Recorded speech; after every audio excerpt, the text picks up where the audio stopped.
So for step 35, attaching the wheels. Well, we need to grab this piece here, B3, which is going to attach to the wheel before we actually use the lock nut to tighten them on. And we're going to do that for the front and the rear, but we also have this metal piece right here, the antenna holder, which needs to be screwed on with this little screw. So I think what we'll do is we'll screw this on first and then put the wheels on. So as you can see here, this pin essentially is going to fit right there into the chassis. So we need to be able to just screw that on. So if I turn this over, you can see that the hole is coming on the other side of the battery door. So we just need to hold that with a finger on the other end and screw that in. Now the only thing is, I've got it in about the right way.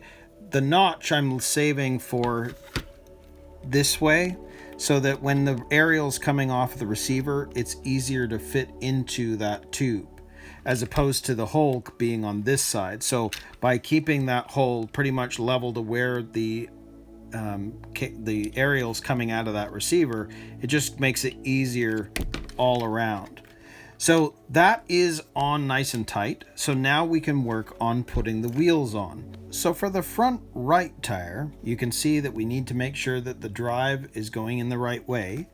We grab one of these pieces, which you can see fits on the inside of the hole. So you can see the three black pieces or the notches are sitting there. Well, it's not going to matter which way around it goes. They just need to fit into those holes. So that's one part, but then you've got the pin, which has to now fit into here. Now, because this is four-wheel drive, it's a little harder to keep that level because I can't turn the, I guess I might be able to, but it seems tougher to do now that it's all attached. But I wouldn't have minded moving the differential a bit so that it was level, but we're gonna try and do it this way. So if I put this in, just like that, now we can slide this over top just like that. Make sure that's on. Yes, it is. So now we'll grab one of our flange lock nuts, spin it, and we can tighten this on. No, we can't because it's already come out.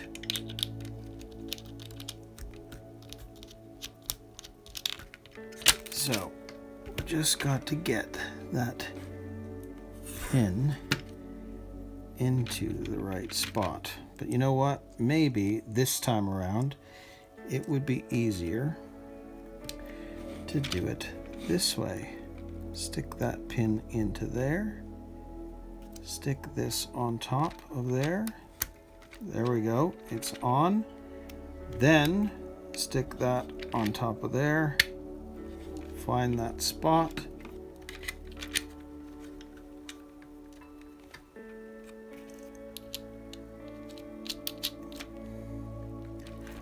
And lock it in.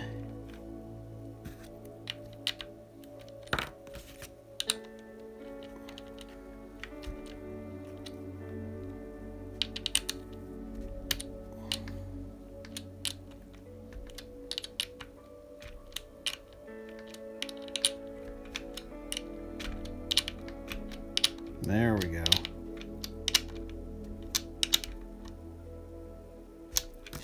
And there we go. There is one of our tires in place. So we can do the same thing with the other side, and that's going to be a little easier because now the wheel actually will turn, so I can level this out a bit. So if I turn this now, there we go, that's level.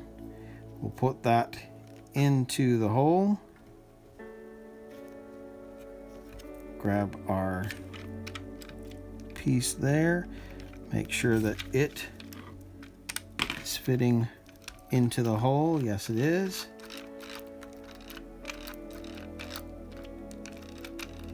There we go. Grab our other tire,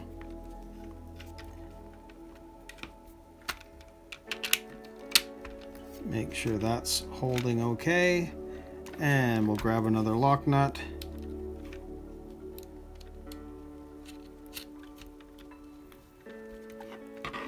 And we can tighten this on.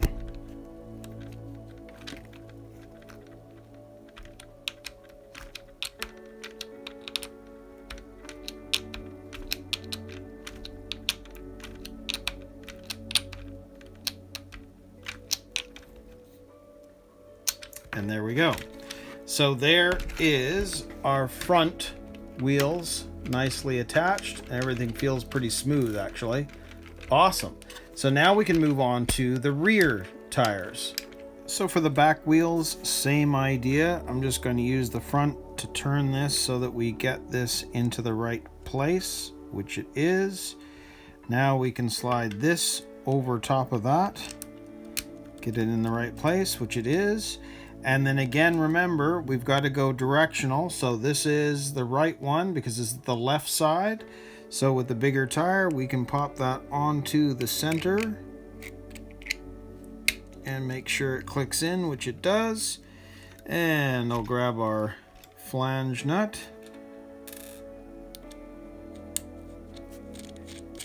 Screw that in, grab the box wrench.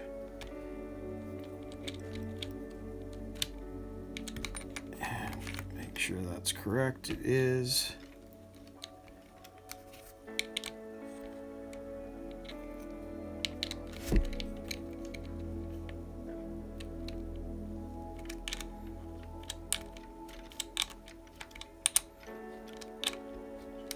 And go all the way.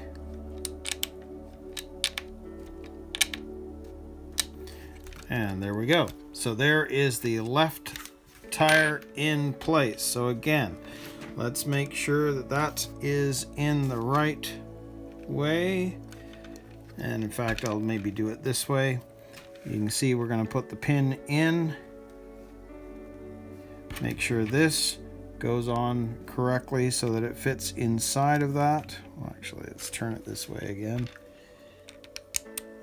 There we go. It's now on correctly. And now we can grab our last wheel so we know it's the right spot. We've got to go into the center hole and make sure that it comes and clicks onto the outside. You can see where it's going to fit into the 3 holes. Grab our flange nut.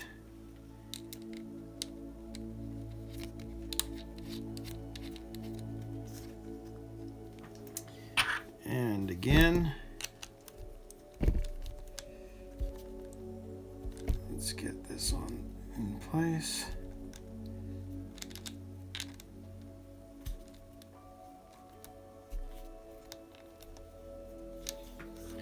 And there we go.